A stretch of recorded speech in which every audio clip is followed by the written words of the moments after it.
अस्सलाम वालेकुम। आप देख रहे हैं मुबश्शिर लुकमान यूट्यूब चैनल। मेरा नाम मुबश्शिर लुकमान है और हमेशा की तरह हफ्ता और इतवार के दिन मुज़म्मिल सोहरावर्दी हमारे साथ होते हैं। मुज़म्मिल, आज सवाल मैंने करना है, लेकिन पहला सवाल सियासी नहीं है। पहला गैर सवाल सियासी है। पहला सवाल इंतहाई अहम है और समाजी है और बहुत ही ज़रूरत है। आपको पता है कि हमने पहले भी केसेस को उठाया है जिसमें नूर मुक़द्दम थी, जिसमें और ख़वातीन के साथ भी बड़े मज़ालिम हुए और ज़ुल्म हुए। और हमारे मुआशरे में एक रविश ऐसी बनती जा रही है कि औरतों को पहले उनकी इज़्ज़त करो, उनके साथ ज़्यादती करो, उनको मार-पीट करो और उसके बाद उनको बेईमाना तरीके से कत्ल करके फेंक दो, काट के फेंक दो। और बाद में लोग जो होते हैं किसी न किसी तरह उस औरत को ही मोर्द इल्ज़ाम ठहरा रहे होते हैं किसी न किसी वजह हुँ, से। एक आपको मैंने वाक़या बताना है मुज़म्मिल, छोटा-सा, और इसका ताल्लुक हुँ, भी मीडिया से है दोबारा से। एरम हुँ, चौधरी एक न्यूज़ एंकर थी और उन्होंने अपने सहाफ़ती करियर का आगाज़ किया चैनल 5 से, फिर दिन न्यूज़ पे रहीं, कैपिटल टीवी पे रहीं, आखिर में रोज़ टीवी में थीं। अब हुँ, ब क्या ब ब कैंसर सर्वाइवर थी वो, उनको कैंसर हुआ था बड़ी यंग एज में, लेकिन वो सर्वाइव कर गई थी, ठीक हो गई थी, 2 बच्चे उनके। और उनकी ज़िंदगी भर उनकी जो है ना शादी में बड़ी तलख़ी रही। बहरहाल 12 साल के बाद ऐसा हुआ कि वो यानी उनको डिप्रेशन तो बड़ा रहा और उनके ख़ावंद का फिर 14 साल के बाद इंतकाल हो गया और हुँ, 2 बच्चों की पहाड़ जैसी ज़िम्मेदारी उनके सर पे पड़ गई।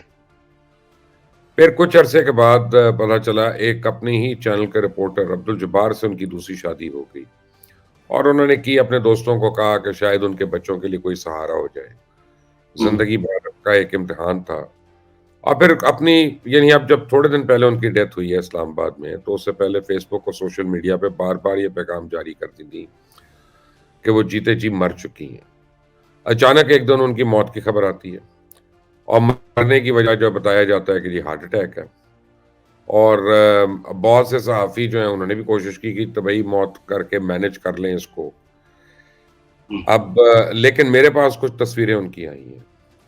वो हुँ, तस्वीरें मैं आपसे भी शेयर करूँगा। और पता चलता है उनके गले पे, गर्दन पे को फटक फंदे के निशानात हैं, जिस्म पे खून है, तशद्दुद है और बहुत ही यानी अज़ियतनाक तस्वीरें हैं वो। आपको देखना मुश्किल हो जाएगा क्योंकि आप भी एक बच्ची के बाप हैं। बहरहाल उनकी फ़ौरन ही जनाब जनाज़ा भी हो गया, कुल भी हो गए, फ़ातिहा ख़्वानी भी हो गई और वो जो है सब कुछ हो गया। उसके बाद बड़े सवाल उठाए जा रहे थे कि जी उनके भाई जो एक है वो अपनी बहन के जिस्म को इस तरह देख के तदफ़ीन के बाद भी उसने कोई सवाल क्यों नहीं किया? तो हमने भी कुछ थोड़ी-सी आवाज़ वग़ैरह उठाई, कुछ लोगों को भी कहा। अब कल रात को उनके भाई ने एक रिपोर्ट करवाई है पुलिस में, एफआईआर करवाई है। वो एफआईआर भी मेरे पास इस वक़्त है। सवाल ये पैदा होता है कि हुकूमत जिसकी मर्ज़ी हो, मैं कहता हूँ मार्शल लॉ हो, नून लीग की हो, पीपल्स पार्टी की हो, तहरीक-ए-इंसाफ की हो, जमात-ए-इस्लामी की हो, ये जो हमारे समाजी मामले हैं, इनके ऊपर हम मट्टी क्यों डाल देते हैं? इस मुल्क में औरतों का कितनी देर बेईमाना कत्ल होता रहेगा और उस पे तफ्तीश नहीं होगी या फिर अदालती निज़ाम के आगे वो ढेर हो जाएगा जाके, जैसे हम नूर मुकद्दम का देख रहे हैं। तो ये तो मीडिया की बच्ची थी हमारी, यानी एक, और ये पहली मीडिया की नहीं है जिसके साथ ज़ुल्म हुआ, ज़्यादती हुई। ये एक बड़ा आम सी एक बात हो गई है और हिम्मत ही नहीं हम लोगों में ये बात करने की। ये क्या वजह है? कितना को गिर सकते हैं हम एज़ अ सोसाइटी? पहली बात तो ये है कि पाकिस्तान में माँ-बाप बच्चों को सब कुछ सिखाते हैं, शादीशुदा ज़िंदगी के बारे में कुछ नहीं सिखाते हाँ, कि कैसे रहना है, ठीक है ना? फिर हमारे यहाँ औरत को महकूम और मर्द को हाकिम की जो तरबियत है घर से, कि बेटा जो है वो छोटा भी है तो उसकी बात बड़ी इम्पोर्टेंट है और बेटी बड़ी भी है तो उसकी बात कम अहम है। यहाँ से एक ज़हन-साज़ी शुरू होती है घर में, ब मर्द की, बच्चे की, लड़के की, जो फिर जाकर वो एक औरत पे अपनी हाकिमियत कायम करने के लिए तशद्दुद भी करता है, हर रास्ता बनाता है। और ये कोई, मैं कहूँ कि जी ये कोई एक कहानी नहीं है। मैं हमारे 50% से ज़ायद घरों में डोमेस्टिक वायलेंस का मामला है। हम छुपाते हैं। हम बच्चियों को ये कहते हैं कि कोई नहीं, बर्दाश्त कर लें, कुछ नहीं होता, बर्दाश्त करें, बर्दाश्त करें, बर्दाश्त करें। और ये जो तरबियत है माँ-बाप की कि बर्दाश्त करें, ये ख़वातीन को बहुत से ज़ुल्म सहने पर मजबूर कर। और मैं समझता हूँ कि ना हमारे यहाँ माशरे में सेक्स एजुकेशन है, ना मैं शादी के बारे में हम कोई तरबियत करते हैं कि कैसे गुज़ारनी है, ना लड़के की करते हैं, ना लड़की की करते हैं। तो आपको नज़र आता है कि हमारे यहाँ पिछले दिनों एक और एंकर की भी वाइफ़ ने जो है वो इसी तरह की तस्वीरें अपनी पोस्ट की। आपने ये तो ख़ैर जान से चली गई, उन्होंने अपनी ज़ख्मों वाली पोस्ट की। तो ये बहुत ही मेरा मतलब है कि मैं समझता हूँ कि माशरे में इसमें घरों में माँ-बाप का भी कसूर है। स्कूल एजुकेशन में भी इसका हिस्सा नहीं है और माशरे का अमूमी रवैया भी है इसके ऊपर। हम अपने यहाँ औरत की आज़ादी की बात तो करते हैं, लेकिन हम घरों में बच्चों को ये तरबियत नहीं देते कि आपके साथ रहने वाली औरत, माँ, बहन या बेटी जो है वो भी आज़ाद है। आज़ादी सिर्फ़ बेगम की नहीं है, आज़ादी माँ की भी है, बहन की भी है, बेटी की भी है, बेगम की भी है, सबकी है और हर शक्ल में है। पर ये बल्कि बहुत मैं एक अफ़सोसनाक बात ऐड करूँ कि जो बहुत लोगों को बुरा लगेगा, आज़ादी तो मुलाज़मा की भी होनी चाहिए, उसको भी नहीं आप मुलाज़िम तसव्वुर नहीं कर उस सकते, बिल्कुल। कानून और हमारे यहाँ मेड्स के साथ तो आपको पता है कितना वो कैसे उनका सेक्सुअल अब्यूज़ भी है और सारा कुछ है हमारी सोसाइटी में। तो ये सब बातें हमारे यहाँ मौजूद हैं और हम इनसे आँखें छुपाना चाहते हैं। हमें घरों में पता होता है कि हमारा बेटा या हमारा भाई अपनी बेगम के साथ अच्छा सलूक नहीं करता। हम उसी की बेगम को कह रहे होते हैं कि तुम कुछ ऐसा करती होगी ना कि उसे गुस्सा चढ़ जाता है। तुम उसे गुस्सा ना चढ़ाया करो। तुम देखो तुम ऐसी हरकत करती हो तो उसे गुस्सा चढ़ जाता है, फिर वो तुम्हें मारता है। तुम ऐसी हरकत ही ना किया करो। ये जो एक सोच है ना, ये उस मर्द को बढ़ावा देती है और उसकी हौसला अफ़ज़ाई करती है कि वो अपने वो जो गुस्से और जो तशद्दुद को अब जायज़ करार देते। हम जस्टिफ़ाई करते हैं उसके लेकिन उसके हमारा तशद्दुद को। कानून क्यों इसमें मजबूर है? हमारी अदालतें क्यों सर मैं इसमें आपको एक बड़े आपको मैं बताऊँ, मैं 90% केसेज़ में जब अब ये इरम की डेथ हो गई ना, उसके भाई ने कराई है एफआईआर। ये इन द एंड 90% केसेज़ में क़सास, दियत और सुलह पे मामला ख़त्म हो जाता है। हुँ। क्योंकि पीछे वो तो मर गई होती है और घर से कोई मेरा मतलब है कि इतने मुकदमे लड़ने के लिए तैयार नहीं होता। वो एक्यूज़्ड पैसे दे ये आपने नूर मुकद्दम की बात की, नूर मुकद्दम के वालिद साहब को तो शायद पैसों की ज़रूरत नहीं है, तो अभी तक सुलह नहीं हुई। आप मेरी बात समझें। कंदील बलोच के बाप ने अपने बेटों के लिए अपनी बेटी का कत्ल माफ़ नहीं कर दिया था। जी हाँ। ठीक है ना? मैं कितनी मिसालें आपको दे सकता हूँ, जिसमें घर वालों ने इन द एंड सुलह की है, या पैसों के लिए की है या किस तरह की है। तो इसलिए मेरे ख़्याल में ये हमारे यहाँ जब तक क़सास-दीद ख़त्म नहीं होगा, आप मेरी बात को नॉन रिलिजियस समझ लें। जब तक जो एप्लीकेंट है उसके पास सुलह का इख्तियार नहीं होना चाहिए, एक जुर्म हुआ है। इसीलिए कहते हैं प्रोसिक्यूशन स्टेट की होती है, फर्द की नहीं होती। हुँ। मैं समझता हूँ कि ये जिस तरह कत्ल और इस तरह जो क्राइम अगेंस्ट स्टेट है, इसमें तो सुलह की शिक ख़त्म ही हो जानी चाहिए। फैसला मेरिट पे हर सूरत होना चाहिए। ये जो इख्तियार है ना कि आप गवाह बिठा लें, ये जो इख्तियार है कि आप सुलह कर लें, ये जो इख्तियार है कि आप माफ़ कर दें, इससे माशरे में जुर्म बढ़ता है। मैं इसको पॉज़िटिव नहीं आप देखता। आप बड़ी हैरानी की बात है, आपने उस बेचारी का नाम लिया कंदील बलोच का। मैं हुँ, आपको बताऊँ मैंने उसके 2 या 3 दफ़ा इंटरव्यूज़ किए। एक मैंने उनका हुँ, इंटरव्यू किया। अब इत्तेफ़ाक की बात है कि मेरी उनकी कभी मुलाकात नहीं हुई ज़िंदगी में। हुँ, हमने जब भी इंटरव्यू किए डीएसएनजी पे किए, वो या क्योंकि वो हुँ, कराची में थीं और मैं लाहौर में था। हुँ, एक शो में उन्होंने मैं चैनल 24 पे कर रहा था, उन्होंने मुझे शो में कहा, मेरे पास वो क्लिप अभी भी मौजूद है। उन्होंने कहा कि मुबश्शिर साहब आप अनकरीब एक औरत का सुनेंगे पिंकी का और इनका ताल्लुक पाकपतन से है और ये इमरान खान के हवास से पूरी तरह हावी हैं और अब आप देखेंगे कि पिंकी का और इमरान का क्या ताल्लुक होता है और असर-रसार। खैर वो ख़त्म हो गया, मैं उस ज़माने में आपको पता है इमरान के सहर में था, बहुत ज़्यादा था। ओह! आप फुले मिरांडू थे? बिल्कुल, बिल्कुल, मैं मानता आप इमरान थे। अपने गुनाहों की भी माफ़ी माँगता हूँ। और अल्लाह का बहुत शुक्र है कि अल्लाह मियाँ ने तब भी हमें हिदायत ही दी हुई थी। अब अल्लाह ताला देखें ना, अब अल्लाह ताला जब करम करता है तो हुँ, इंसान को अकल होती है, जब कर्म नहीं करता तो अक्लमंद आदमी भी बहक जाता है, बेवकूफ़ हो जाता है। हुँ, हुँ, बहरहाल, उस बच्ची को मैंने फ़ोन किया, मैं उसको अपनी तरफ से समझाने के लिए फ़ोन किया। मैंने कहा, "यार, तुमने ये शो पे क्या बातें की हैं, ये वो।" तो उसने कहा, "मुबश्शिर साहब, आपको मैं बचाऊँ, इस औरत से बच के रहें, ये आप पे भी टोना कर देगी, कुछ कर देगी, ये बहुत खौफ़नाक औरत है, ये करती है, वो करती है।" और उसके कुछ अरसा के बाद उसके कत्ल हो गया। बेईमाना तरीके से उसके घर में कत्ल हो गया, जिसमें आपको याद होगा कि मुफ्ती अब्दुल कवी का भी नाम आया और वो भी ज़ेर तफ्तीश रहे और काफ़ी दिन हवालात में उनसे तफ्तीश होती रही। फिर जब उनके बाप ने अपने बेटे को माफ़ किया, जिसके थ्रू कत्ल हुआ था, आपको पूरा वाक़या याद कराने का मतलब है, उस वक़्त मुफ्ती अब्दुल कवी जो थे, वो एक्चुअली उलमा विंग के चेयरमैन थे, पाकिस्तान तहरीक-ए-इंसाफ। पीटीआई। जी। हुँ, जब आप इसी कड़ियाँ मिलाते हैं ना, तो आपको बहुत कुछ बीच में नज़र आता है। अब सवाल है कि तफ़्तीश तो मेरा और आपका काम नहीं है करना, मैं और आप थानेदार तो नहीं है, हम किसी को हथकड़ी तो नहीं हुँ, लगा सकते, हम किसी को मार तो नहीं सकते, हम किसी को पकड़ के इक़बाल जुर्म तो नहीं ले सकते हम किसी से। हुँ, यानी इतना सब कुछ होने के बावजूद हमारी पुलिस वालों ने जिन्होंने तफ़्तीश की और जो मेरी भी जब उन पुलिस वालों से बात हुई, एएसपी हुँ, वग़ैरह से, उन्होंने वहाँ पे मुल्तान में जहाँ पे भी थे, उन्होंने कहा कि जी ये गिल्टी है, 100% गिल्टी है और उसके बाद माफ़ी होगी, सब कुछ हो गया। सो कब तक हमारी मासूम बच्चियाँ जो हैं, वो हमारी कानून की बेहिसी की भीड़ चढ़ती रहेंगी? That is the question. यकीनन हमारे यहाँ ये कानून में मैंने आपको कहा इसमें सुकम जो कानून में है ना, वो सुलह का सुकम है। हुँ, आप 90% केसेज़ में मैंने देखा है कि वो रसा सुलह कर लेते। हुँ, और ये जो सुलह का सुकम है ना, कसास दियत, सुलह, माफ़ी, ये जो है ना, ये क्राइम की को कम करने की बजाय उसको बढ़ाने का की वजह है। और मैं समझता हूँ कि ये आप इसको कहें जी कि इसकी रिलीजन में गुंजाइश है या कुछ है, मैं समझता हूँ ये खत्म होना चाहिए।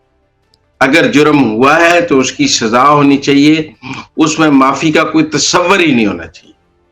एनीवे आप माफ़ी का तो तसव्वुर इमरान खान को अभी भी है। अब तो वो धमकियों पे आ गए हैं। रात वो कहते हैं कि हुँ, जी आसिफ मुनीर इस मुल्क के 25 करोड़ अवाम के बारे में सोचें। तारीख़ ने आपको माफ़ नहीं करना। हुँ, ये मुल्क के मुस्तक़बिल की बात है। हुँ। यानी इस तरह की गुफ्तगू जो है ये तो इस मिनतरला हुआ ना, ये कोई धमकी तो ना हुई, ये तो मिनतरला हुआ। अच्छा ये आप कहें कि वो मिन तरले पे आ गए। जब मैं आपको अच्छा कहूँ ना मुबश्शिर लुकमान साहब आप कुछ ख़्याल करें, मुबश्शिर लुकमान साहब आप देखें ना लोगों की ख़्याल करें, आप ऐसे ना करें, इससे बड़ा ज़ुल्म हो जाएगा, तो मैं मिन तरला कर रहा हूँ ना, आई एम रिक्वेस्टिंग यू। हाँ, ठीक है। तो अब रात को जेल समाअत में इमरान खान ने तस्दीक की है कि जी उनको बैकडोर राब्तों और डील की कोशिश की गई है और बुशरा बीबी के ज़रिए। आपके ख़्याल में इसमें कितनी सच्चाई है? 0। अच्छा अब स now there is an important question, follow up question. झूठ इमरान खान ने बोला या बुशरा बेगम ने? बुशरा ने। उसने कहा होगा मुझे ऑफ़र है, मैं फिर भी तुम्हारे साथ खड़ी हूँ। देखो, देखिए अब लड़ाई है बुशरा और अलीमा की। हुँ, बुशरा दोनों ने अपनी 3 दिन पहले बनी गाला बस में वो बस बुशरा देखें अगर अलीमा कैंडिडेट बुशरा तो चेयरमैन बनना चाहती थी नहीं बनना चाहती थी पीटीआई का बैरिस्टर गौहर की जगह या अलीमा भी चेयरमैन बनना चाहती थी बैरिस्टर गौहर तो वो इसलिए बने कि लड़ते लड़ते हो गई गुम एक की चोंच एक की दुम बुशरा और अलीमा की लड़ाई में बैरिस्टर गौहर की लॉटरी निकली क्योंकि दोनों की लड़ाई में इमरान डिसाइड ही नहीं कर सका उसने किधर जाना है हाँ, हाँ, आप मेरी बात सुनिए इसीलिए बैरिस्टर गौहर बना ना हुँ। आपको खोसा और बुशरा की ऑडियो याद है ना तो लिहाजा मैं मेरे ख्याल है बुशरा बीबी ने जाके कहा होगा मुझे बड़ी ऑफर्स हैं मुझे ये है मुझे वो है देखें मैं फिर भी आपके साथ खड़ी हूँ ये है वो है अपनी वो प्रोग्राम कहानी सुनाई होगी मेरा नहीं ख्याल इस स्टेज पे एस्टेब्लिशमेंट ना बुशरा को और ना इमरान को कोई डील ऑफर कर ठीक है। अच्छा जी, अब डील की जब बात आती है तो मियाँ साहब का नाम खामखा मेरे लबों पे आ जाता है, पता नहीं हाय क्यों? हाय हाय हाय, मैं कुर्बान जाऊं आपके, डील मर डील जाऊं। आ जाता है उनका नाम मेरे लबों पे। आह, अब हाय, कुछ बोल के अर्सा लब आजाद हैं तेरे मुबशर, बोल के लब आजाद हैं तेरे। ठीक है, लेकिन इतने भी आज़ाद नहीं है, ये मुल्क है, बाहर काला-शाला भी आ जाता है। बट एनीवे बात ये है, सवाल ये है कि कुछ अरसा पहले 3 हफ्ते पहले हमने ये सुना था कि नून लीग के अंदर एक स्कूल ऑफ थॉट है जो चाहता है कि मियाँ साहब सदर पाकिस्तान का हलफ उठाएँ और शहबाज साहब वज़ीर-ए-आज़म बने। फिर हमने सुना कि मियाँ साहब ने फैसला कर लिया है कि वो सदर पाकिस्तान नहीं, वो वज़ीर-ए-आज़म बनेंगे। अब अगर वो वज़ीर-ए-आज़म बनते हैं और मोहतरम शहबाज शरीफ साहब उनके साथ विफ़ाक में ही जा रहे हैं, तो क्या वो कोई वज़ारत का कलमदान उठाएँगे? कभी कहते हैं एनर्जी का उठाएँगे, कभी कहते हैं प्रोडक्शन का उठाएँगे। तो क्या फ्यूचर नज़र आ रहा है नून लीग के अंदर आपको? मेरे ख्याल है he will be a de facto prime minister, deputy prime minister हो सकते हैं, प्राइम मिनिस्टर हाउस में बैठेंगे, डिप्टी प्राइम मिनिस्टर हो सकते हैं, साथ फॉरेन अफेयर्स का भी कलमदान हो सकता है, और ये SIFC और ये इकोनॉमी, एनर्जी और ये सारा वो नवाज शरीफ के साथ मिलकर देखेंगे। He will not be a minister after all, he will be a deputy prime minister, de facto prime minister, और वो सारी हुकूमत नवाज शरीफ के साथ मिलकर चलाएंगे, और he will be a very right hand of Nawaz Sharif sitting in the prime minister house. इसमें कौन सी ऐसी बात है? आपको लगता है वो एक आम वजीर होंगे? ऐसा तो नहीं है। लेकिन मैंने ये भी सुना है कि जो एक ख़ास वज़ीर थे, वो इस बारी वज़ीर शायद ना हो, जिनका नाम इसहाक डार साहब है। वो चेयरमैन सेनेट के कैंडिडेट हैं। वो चेयरमैन सेनेट के कैंडिडेट हैं और मार्च के फ़ौरन बाद यानी वो चेयरमैन सेनेट बनना चाहेंगे। उनकी ख्वाहिश है, जैसे वो निगरान वजीर आजम बनना चाहते थे, तो वैसे आपका वो चेयरमैन सेनेट।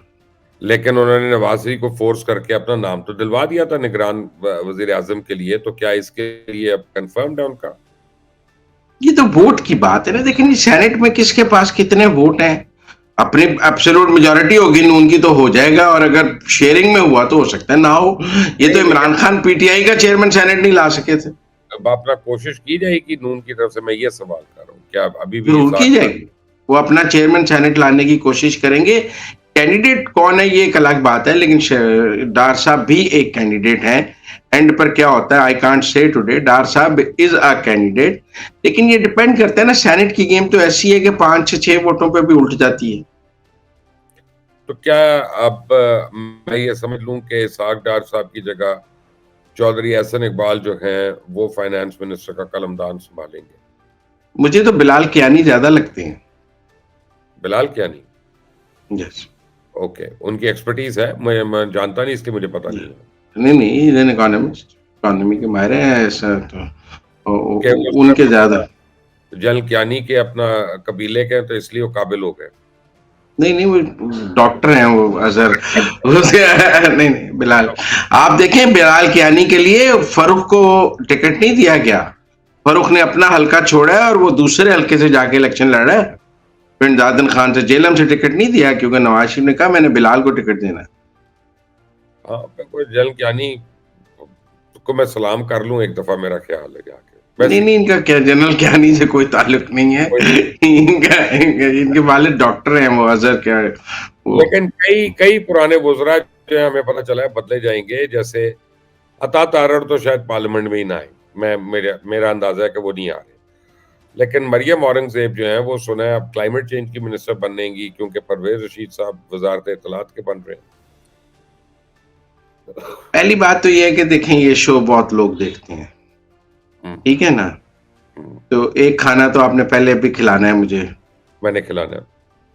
तो ये अता पे भी ना लगा लें। यार अता पे आपको मैं एक बात कहूँ कि अगर अता साहब जीते ना, तो फिर मैंने भी धांधली का शोर मचाना है। नहीं नहीं नहीं, हाँ मेरी बात सुने, खाना लगा लेना। मैं खाना आपके साथ, खाना मैं आप आपको लगा उसकी लीजिए, मैं उसकी वजह बता देता हूँ, मैं आपको टेक्निकली मुझे मुझे इतना हक दें कि मैं धांधली कह सकूँ कम से नहीं नहीं, मैं आपको बताता हूँ, एक मिनट। अब मैं क्यों कह रहा हूँ अता के चांस हैं, आप मेरी बात सुन। कम। अगर उस हल्के में PTI का कैंडिडेट ना होता या कमजोर कैंडिडेट होता, बिलावल के बहुत चांस थे। लेकिन जो PTI का कैंडिडेट है जहीर खोखर, वो एक पोटेंशियल और मजबूत कैंडिडेट है और पूरी मुहिम चला रहा है। पीएमएलएन का कैंडिडेट अपनी मुहिम चला रहा है, पीटीआई का अपनी चला रहा है, पीपल्स पार्टी का वोट बहुत कम है और आप समझे पैट का वोट भी कम है। मुझे लगता है बिलावल तीसरे नंबर पे होंगे। अच्छा, मैं उस हल्के में फिरा हूं जाके, और मेरा ये ख्याल है कि इस वक्त तक कोकर साहब आगे थे जब मैंने लास्ट दौरा किया था 1 हफ्ता पहले। ठीक है, पीटीआई का मजबूत कैंडिडेट है वहां। लेकिन लेकिन एक वहां पे इलाका है, यहाँ पे पूरे मसीही खानदान है, यकीनन, हाँ, 12 से 20 हजार रुपए रेट है वहां इस वक्त वोट का। वो, और by the way Peoples Party के मतलब मैं बताऊं, वो पैसा भी खर्च कर रहे हैं उस हल्के में, तबाह कर 2 अरब रुपए, मैंने कहा 2 अरब रुपए का बजट है, 12 से 20 हजार रुपया वोट का रेट है। पाकिस्तान का सबसे महंगा इलेक्शन 127 में हो रहा है, इसमें क्या दो राय? अब इसलिए मैं आपको बता रहा हूं कि मुझे ये लगता है कि लास्ट मिनट पे Bilawal Bhutto will scrap through. तो इस पूरी बहस में बिलावल जीतते हैं या खोकर जीतते हैं, कता नजर उसके अता तारड़ नहीं जीतते। आप खाने की देखिए देखिए देखिए, आपने आप ये हो गए 2:1। आपके वोट हैं जहीर खोखर और बिलावल की तरफ। अगर इन दोनों में से भी कोई जीता तो मैं ही हारा, लेकिन अगर अता जीता तो फिर आप हारे। 2:1 की शर्त लगा रहे हैं ना।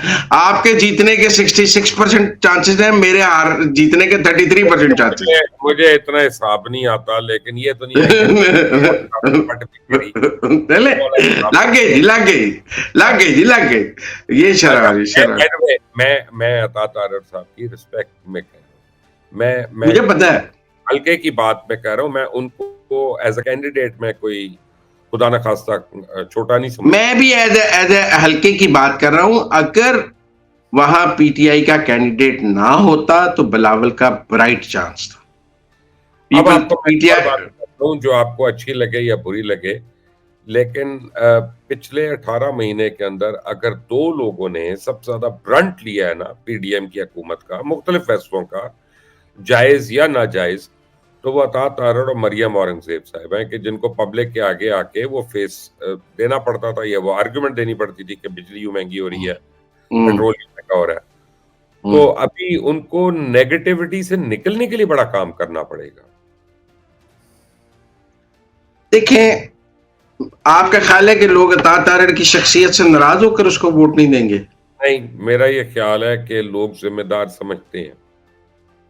नहीं, मतलब आप ये कह रहे हैं कि अता तारड़ की पर्सनैलिटी का नेगेटिव वोट होगा, आप ये कहना चाह रहे हैं?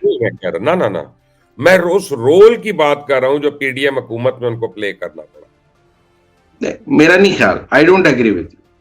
मेरे ख्याल में पीएमएलएन में बहुत प्यार किए जाती हैं, पीएमएलएन के फ्रंट फुट के प्लेयर हैं, और उनको उनके आने से उस हल्के में मुस्लिम लीग नून का जो वर्कर है वो जुबिलेंट हुआ है, और उनकी जगह कोई और होता तो शायद वर्कर इस तरह बाहर ना निकलता। आपकी मोहब्बत का तो इख्तिताम ही कहीं नहीं है। आपका तो बस चले तो आप ये भी मुझे कह सकते हैं कि मियाँ साहब बैक वक्त पाकिस्तान, श्रीलंका, बांग्लादेश, मालदीव और बर्मा सब में इलेक्शन जीतेंगे।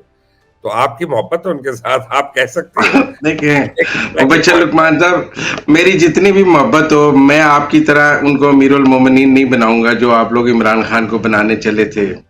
और मैं फिर भी उन्हें एक आम और सादा इंसान ही समझूंगा, अपने जैसा इंसान समझूंगा। मैं उनको अब इंसान नहीं समझता। उनकी गलतियां अपनी जगह हैं, उनकी कोताहियां अपनी जगह। हमने जो इमरान खान को सपोर्ट किया, मैं आपको ऑन अ सीरियस नोट एक बात बताऊं, उससे ना सिर्फ हमने बल्कि इस मुल्क ने नुकसान उठाया और उठा रहा है, और उसकी कोई माफी नहीं। ठीक है ना? And I apologise for that, उसको सपोर्ट करने के लिए। लेकिन लेकिन लेकिन लेकिन फिर Bashir sahab, there is no time yet where I should say these words for Nawaz Sharif. इंशाल्लाह I think Nawaz Sharif has proved himself every time he has been ousted. ठीक है, लेकिन आप ये तो मानेंगे, कहेंगे ना कि नवाज शरीफ बर्मा में भी इलेक्शन जीत सकते हैं। इस वक्त तो नवाज शरीफ का सितारा इस तरह चमक रहा है कि जो नवाज शरीफ से करीब से भी गुजर जाए वो जीत जाएगा। बस ठीक है। तो अब मुझे ये बताएं कि अगर नवाज शरीफ के करीब से भी गुजरने वाला जीत रहा है, तो मरियम नवाज बैक वक्त सीएमशिप को भी देख रही हैं, वजारत खारजा को भी देख रही हैं, एक दिल उनका करता है कि मैं इंटरनेशनल कम्युनिटी में शाइन करूं, जाके अंग्रेजी बोलूं। एक दिल करता है कि मैं अपने वालिद की तरह, अपने चचा की तरह पंजाब में अपना सिक्का जमाऊं। कौन सा हावी है? आपको पता नहीं कौन ये खबरें देता है, कौन सी चुड़ैल है आपके पास जो ऐसी आपको ये बेपर मैं की आके बताते ख्वाहिशात हैं? की बात ख्वाहिशात की बात कर रहा हूं। नहीं नहीं, it's very clear she will be the chief minister Punjab, no ख्वाहिशात। ठीक है, तो ये बाकी सारे मलिक अहमद खान, मियां मुश्तबा वगैरह, ये सारे नाम अब रह गए रास्ते में कहीं। नहीं, 7 मिनिस्टर्स होंगे, मेरे ख्याल है मलिक अहमद खान लॉ मिनिस्टर पंजाब होगा, और मियां मुश्तबा? लोकल गवर्नमेंट होगा, एम मिनिस्ट्री होगी उसके पास। हम्म, कोई अहम वजारतें सब में मानेंगे, these are the front players. Maryam की कैबिनेट के ये मेन प्लेयर होंगे, और ये भी हो सकता है कि मरियम औरंगजेब पंजाब में इंफॉर्मेशन मिनिस्टर हों, उनको एमपीए के लिए नॉमिनेट किया गया है, उस सोच के नॉमिनेट किया गया ना। हम्म। अच्छा, ये मुझे बताएं कि वैसे आसान नहीं था कि उनको आप अपने रिजर्व सीट पे एमपीए ले आते? रिजर्व सीट पे ही ला रहे हैं एमपीए मरियम औरंगजेब को। मैं मरियम नवाज की बात कर रहा क्यों? अगर आप चीफ मिनिस्टर के कैंडिडेट हैं तो आपको डायरेक्ट सीट पे लड़के आना चाहिए। हूं, आना तो चाहिए, ठीक है, इसमें कोई शक नहीं है। और अब अगर उन्होंने अपने बाप की सियासत करनी है तो रिजर्व सीट पे तो नहीं कर सकते। ठीक है, अब जज मोहम्मद बशीर साहब का ख्याल है कि उनको नहीं आना चाहिए। वो बार बार छुट्टी के लिए अप्लाई कर रहे हैं, रिटायरमेंट तक छुट्टी के लिए अप्लाई कर रहे हैं। कभी वो बीबी आती है टोने वाली तो उसके आगे बेहोश भी हो जाते हैं, कभी बीमार हो जाते हैं, कभी वो सजाएं दे देते हैं। वही चल क्या रहा है जज मोहम्मद बशीर साहब के साथ? दूसरी एक्सटेंशन चल रही है, वो एक्सटेंशन लेना चाह रहे हैं। दूसरी एक्सटेंशन पे है वो, दूसरी। इमरान खान साहब उनसे इतने पसंद थे कि इमरान खान साहब ने उनको खसूसी एक्सटेंशन दी थी।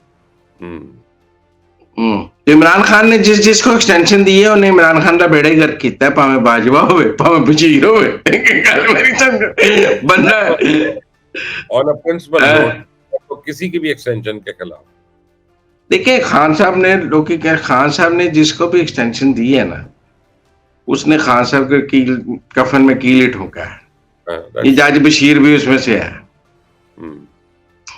इमरान खान को बड़ा पसंद था, वो कहते थे नेक पाक सादिक अमीन जज है, इसके बच्चे सरकारी स्कूलों में पढ़ते हैं, बहुत ईमानदार है। तो फिर ईमानदार आदमी तो नहीं पहचान करता ना मोहसिन की या किसी की, वो तो अपनी ईमानदारी की पहचान करता है। उसने ईमानदारी, उसको क्या क्या आपने एक्सटेंशन दी है, उसने ईमानदारी से सजा दे दी, परेशानी वाली कौन सी बात है। ठीक है। अच्छा आप मुझे एक बात बताएं मुबशर लुकमान साहब, क्या तोशा खाना का केस गलत है? और भाई तोशा खाना का केस गलत नहीं है, उसमें तो जाते खुद कई केस हैं। 420 का अलग है, 2 अच्छा नंबर का अच्छा, अलग है। एक मिनट, सजा गलत हुई है? नहीं। जज बशीर की तलक है, 100% नटशेल केस था। हाँ, ये तो अपना बाबा दीन मोहम्मद भी दे देता है, ऐसी बात नहीं है, इसकी तो जज ऐसी होना। कौन सी बात है? अच्छा आप बताएं, साइफर में गलत सजा हुई है? नहीं, अच्छा, इसमें कौन सी ऐसी परेशानी वाली बात है? मैं तो ये समझता आज हूँ कि अल्काते ट्रस्ट में जो होनी है वो भी सही होनी है, जो 9 मई के तो लिए फिर होनी है वो। अगर तो मुकदमात 100% दुरुस्त हैं तो फिर जज का क्या तल्लक है? सजाएं ऑन द कार्ड। अनफॉर्चुनेटली मैं आपको बताऊं, इमरान, इमरान खान की जो सजाएं हैं उसमें उसका अपना और उसके वकला का बहुत बड़ा हाथ है। इसमें इसमें मेरा जज बशीर को हम ही बोल रहे हैं। मैं कहता हूँ उसकी जगह क्यों मांग रहे हैं रिटायरमेंट तक? उनका मतलब केस कंक्लूड करके जाए, आपने दोबारा से शुरू करना पड़ेगा। हम्म। ठीक है। अब बात यह है कि वो पीटीआई ने अब ये कह दिया, एक नया उन्होंने प्लान डी दे दिया कि हमारे उम्मीदवार जीत कर एक पार्टी को ज्वाइन करेंगे असेंबली में। ये कौन सी पार्टी हो सकती है? मजलिस वाहिदतुल मुस्लिमीन हो सकती। तो वो राजा साहब तो नासिर अब्बास साहब मिलने की कोशिश कर रहे हैं जेल में कई दिनों से, इमरान खान से अभी तक मुलाकात क्यों नहीं कर रहे वो? मेरा नहीं ख्याल, वो पहले चाहते थे कि सारे पीटीआई वाले उनकी टिकट पे इलेक्शन लड़ लें, वो नहीं माने। लेकिन किसी भी ऐसी सियासी जमात जिसके पास इंतखाबी निशान हो, उसको ज्वाइन करने की बात हो सकती। ठीक है। अब आखिर में आपको यही मैंने पूछना है, आपको याद कराना है बल्कि, कि बिलावल भुट्टो जरदारी आपके लीडर पे बड़ी कारी ज़रबें लगा रही हैं। अब वो कहते हैं 8 तारीख को आपको लक पता जाएगा वजीर आजम किसने बनना है इस मुल्क का। देखिए, मैं समझता हूँ कि बिलावल मुस्लिम लीग आप नून के तीसरे खाने की शर्त ना मेरे से लगा लीजिएगा, मेरा कबाड़ा हो जाएगा। नहीं, देखिए बिलावल जो है ना, वो मुस्लिम लीग नून के फैसिलिटेटर है। वो मुस्लिम लीग नून का काम कर रहे हैं। मुस्लिम लीग नून में उन्हें बहुत एहतराम की नजर से देखा जा रहा है। पूछे क्यों? नहीं, मैं समझ पहली गया क्यों, वैसे आप बता दें। पहली बात तो यह है कि उन्होंने इस इलेक्शन को नवाज एंटी नवाज बना दिया है। नून लीग तो ये काम कर ही नहीं सकती थी। ये इलेक्शन पीटीआई चाहती थी कि इमरान एंटी इमरान पे हो। ये इलेक्शन आज नवाज एंटी नवाज पे हो रहा है, तो इस पे तो बिलावल का कमाल है ना कि उसने इसको इलेक्शन का रुख इमरान एंटी इमरान से मोड़ के नवाज एंटी नवाज पे कर दिया है। और ये मुस्लिम लीग नून के लिए बहुत बड़ी फेवर है। दूसरी बात यह है कि वो पीटीआई के वोटर को अट्रैक्ट कर रहे हैं कि वो उनको वोट डाले, पीटीआई को वोट डालने की बजाय। मुस्लिम लीग नून इस पर बहुत खुश है। अगर पीटीआई का वोट डिवाइड हो जाए, वो कहते हैं जी 5% पे डिवाइड हो जाए, तो उनको तो बड़ा फायदा है। उनको तो बड़ा फायदा है। तो बिलावल ऐसा कौन सा काम कर रहे हैं जिस पर मुस्लिम लीग नून परेशान हो जाए और उनके खिलाफ हो जाए? लेकिन यह है कि स्टेटमेंट तो बड़ी सीरियस है। देखिए, स्टेटमेंट से कुछ नहीं होता। इन अमल, आप मेरी बात समझे, politics is a game of act. आप अगले का सियासी अमल देखते हैं, वो क्या है। बिलावल का सियासी अमल मुस्लिम लीग नून के मुफाद में है। मुस्लिम लीग नून इस बात को समझती है कि वो हमारा काम कर रहा है। उस दौरान अगर वो हार्श वर्ड्स भी बोल रहा है तो ऐसी कोई बात नहीं। इसीलिए आप देखें कि एक हद से ज्यादा रिस्पॉन्ड नहीं किया जा रहा। ठीक है मुजम्मिल साहब, अब कल ही आपसे मुलाकात होगी और कल मैं लाहौर में मैं हूँ। कल तक इंशाल्लाह काफी सीरियस डेवलपमेंट हो जाएंगी, क्योंकि कल 4 तारीख होगी और एक दिन रह जाएगा या 2 दिन रह जाएंगे इलेक्शन कैंपेन खत्म होने पे। तो कल आपको मैं कुछ अपनी इनसाइड खबरें दूंगा लाहौर वगैरह के हलकों की, अहम हलकों की। मैं भी लेके आऊंगा, वोटों का तनासुब भी दूंगा आपको। मैं भी लेके आऊंगा। ओके, मिलकर करें। ओके, इंशाल्लाह। आप सबका बहुत बहुत शुक्रिया। इस चैनल को सब्सक्राइब करिएगा, बेल आइकॉन को प्रेस करिएगा ताकि मजीद अपडेट्स आपको खुद ब खुद मिलती रहे। मुझे और मुजम्मिल को इजाजत दें। अल्लाह हाफिज।